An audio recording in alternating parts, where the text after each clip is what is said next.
Merhabalar. Somme de l'Elevage'a hoş geldiniz. Şimdi Fransa'nın çok büyük enstitülerinden biri olan, araştırma kuruluşlarından biri Inrae ile beraberiz. Ben Inrae'da yaklaşık 20 sene kadar önce tanışmıştım.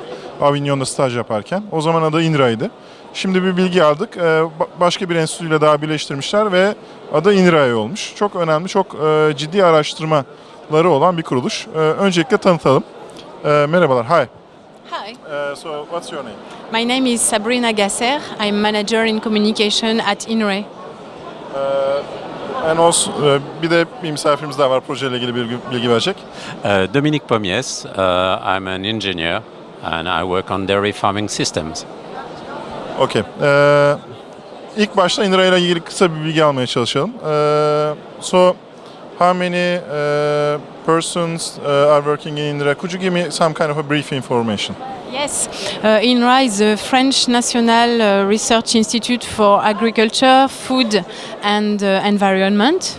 In France, about 12,000 people work at Inrae. And in our area, about 800 people, researchers, engineers and technicians.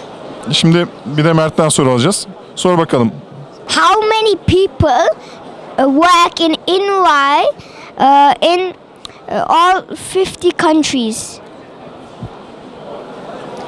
Yes, another question. So, in total, besides France, how many Yes. people are working In for France, 12,000 people work in our institute, and these people have a relation with a lot of countries all over the world, about 50 countries, I think so. Okay, another question from me. If an institute or a company wants to collaborate with you and wants to make a kind of a research, what should they do? What's the first step? The first step is to contact our international mission in Paris, which is the main contact over there is Ségolène Allais-Desfontaines. And then if you have a relation with a scientific in particular, you can contact him in direct, and after they will be able to build a research program.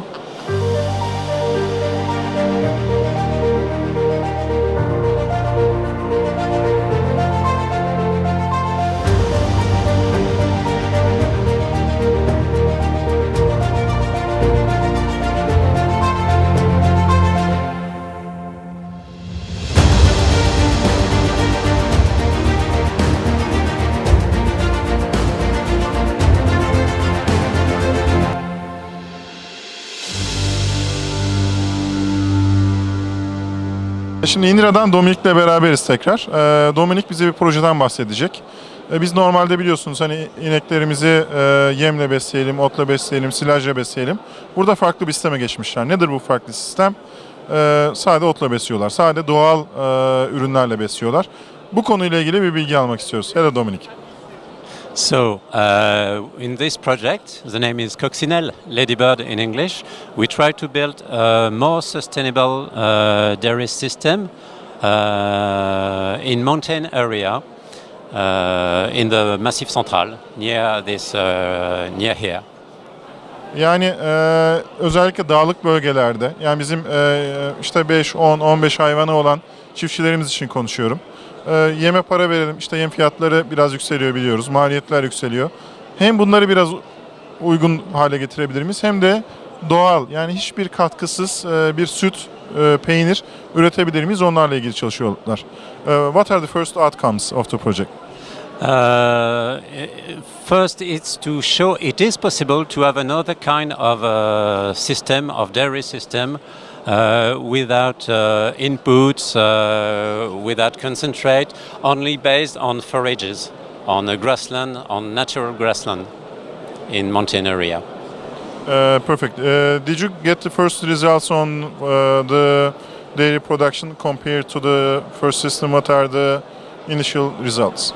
The first result is that that kind of system produce less milk because we choose, for example, to leave the calves with their dam, with their mother, and so they can suckle the mother until weaning. it's for welfare, animal welfare. It's more and more a demand from consumers in France. Is there a kind of a standard for this? For example, if I produce this this way, can I put some kind of a label or a brand to it? No, it's a problem nowadays. There's no benefits for the farmer in terms of income, and so we want to show what is the price consumer have to pay if they want such systems from the future. In the future. Şimdi şöyle, buna benzer sistemleri daha farklı kooperatiflerde görmüştük. Daha önceden hatırlarsanız bir Conte peynirinde çok eski bunun hikayesini anlatmıştık. Şimdi bu tip sistemler yavaş yavaş gelişiyor. İşte önce deneniyor. Evet, bu güzel, üretiyoruz. Biraz daha sütü az olabilir ama doğal bir ürün üretiyoruz. Tüketici bunu almak istiyor mu, istemiyor mu? İstiyorsa bu artık markalaşmaya başlıyor veya standartlar geliyor. Diyor ki evet kardeşim, işte bunu hayvanı bu şekilde besliyorsunuz. Annesini işte buzağdan ayırmadık gibi, hayvan refahı, sürdürülebilirlik gibi tüketicilerin talep ettiği konularda belirli standartlar ve markalar geliyor. Artık diyorsunuz ki işte biz şu standart kapsamında şu markayla üretim yapıyoruz ve buna göre ürünleri raflara gönderiyoruz, tüketiciye ulaştırıyoruz. Thanks a lot. Would you like to add something else about the project? Oh, yes. In the future, we want to change. Nowadays, we have Holstein cows like this one, and for the future, we want to have more local breed that produce less milk, but are more adapted to the area, to climate change also, and to system based only on forages. Just a few more questions. What are the local breeds that you are working? What are the most you like? Which ones you like the most? We have nowadays also Montbéliard cows, but there's a real local breed that is Ferrandaise. You can see this kind of breed on the Sommet de l'Élevage. So compared to Montbéliard, how is it? It's almost the same color, but it produces less milk, and it had big horns, and it's a real local breed. So, last question. Do you have any advice to the young generation, young farmers, or just starting the business, or want to continue their business? Yes, there is another system for the future.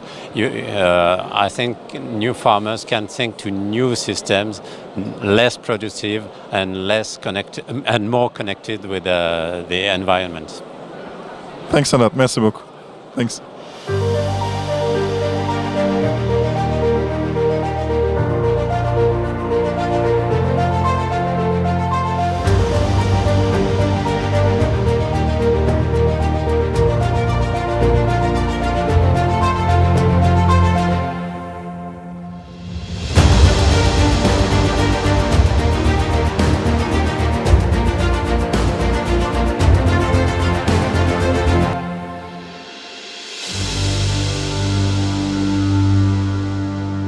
Merhabalar, bugün Juliet'le beraberiz yine Inrae'dan. Çok değişik bir projeden, bir aletten bahsettiler. Biraz önce Mert onu deniyor.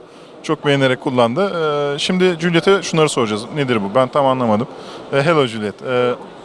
Hello. What is this about? Okay, so this video is made for the whole public and citizens to actually see the experimentation that is in Marsenat, and so it's open to everyone, and it's just to help help cattle and being known for the biggest public. So I don't know. So if there's somebody who cannot visit the farm, you just give him a virtual experience that he can visit the farm, see how is a barn, cow, etc. Exactly. Yes, that's the whole point of this experimentation, and it's made for small people too, children, but also adults. And I guess it's a good thing that the big public can know more about what Inrae does too. Kısaca hem Inrae'nin ne yaptığını anlatıyor hem de bir çiftlik işte bir işletmeyi gösteriyor, hayvanları gösteriyor, ahırları gösteriyor. Buna gezip görebiliyorsunuz. Bazı şeyler yok tabii. Hani güzel, o ahırların güzel kokusu, güzel ortamı yok ama rüzgarı en azından genç arkadaşlar da bir görsel olarak deneyimlemiş oluyorlar. Thanks a lot. Thank you.